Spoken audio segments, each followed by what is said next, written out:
ಎಲ್ಲ ಮಾಧ್ಯಮ ಮಿತ್ರರಿಗೆ ಹಲೋ. ಬಂದಂಥ ಎಲ್ಲ ಪ್ರೀತಿಯ ಅಭಿಮಾನಿಗಳು ಪ್ರೇಕ್ಷಕರಿಗೆ ಸದಾ ನಿಮ್ಮ ಆಶೀರ್ವಾದ ಈ ಎಲ್ಲ ಕಲಾವಿದರ ಮೇಲೆ ಇರಲಿ ಅಂತ ಕೇಳ್ಕೊತೀನಿ. Thank you. ಹಲೋ, ನೀನು ಬಾ ಅಂದರೆ ನಾನು ಬರ್ತೀನೋ ಇಲ್ವೋ? ಹೆಂಗೆ ಬರ್ತೀಯ ನೋಡೋಣ ಅಂದರೆ ಮಾತ್ರ ನಿಮ್ಮ ತಾಯಾಣೆಗೂ ಬಂದೇ ಬರ್ತೀನಿ.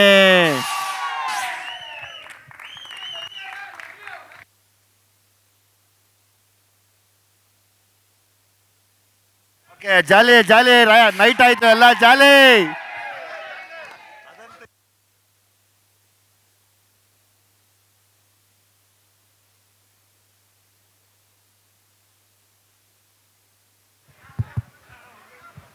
Check, check.